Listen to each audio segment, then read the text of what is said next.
local environment, and consequently those impacts have been negative more often than not.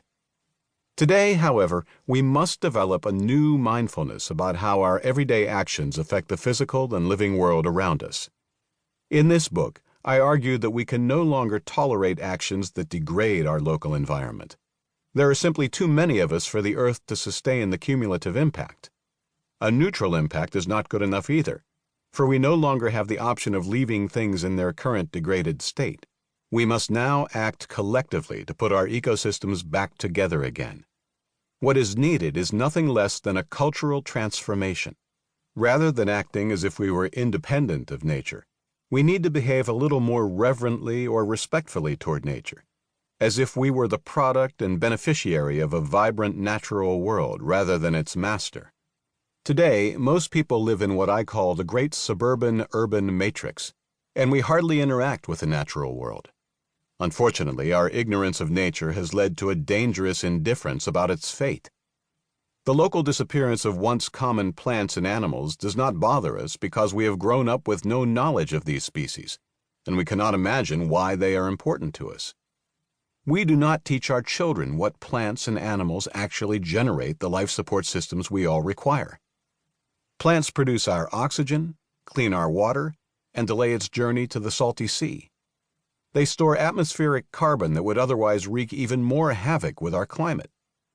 Plants build our topsoil and hold it in place, and they prevent floods when we leave enough of them in our landscapes. Animals, in turn, provide pest control services and pollinate not just our crops, but nearly 90% of all plant species. We are living off of the ecological interest that was generated by a healthy ecological bank account long ago. But we are eating up the principal of that account at a steady and alarming rate. Agriculture lands, cities, and the vast suburban tracts that surround them have replaced natural areas in so many places that not enough nature remains to generate the natural capital on which our lives depend. Gardening is like cooking. It is tempting to cook only with the goal of achieving great taste, with no thought of healthy eating. But that often results in tasty concoctions so full of fat, sugar, and salt that they are deadly in the long run. Similarly, it is tempting to garden only for beauty, without regard to the many ecological roles our landscapes must perform.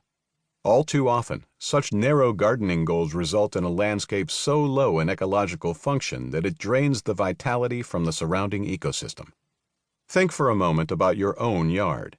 If you are a typical homeowner east of the Mississippi River, about 90% of your landscape is lawn, and your yard contains only 10% of the tree biomass that it supported before your house was built. When choosing plants for your landscape, you considered only their decorative value, and you chose the same few species that your neighbors and their neighbors chose. You gave no thought to the many roles your plants could play within your local ecosystem if they were contributing members of that ecosystem. So 80% of the plants in your yard are species that evolved in Asia, Europe, or South America, species that are unable to support the complex food webs necessary to sustain ecosystem function in your area. When you look out your window, nothing moves. This does not bother you because you grew up in a house with a yard in which nothing moved.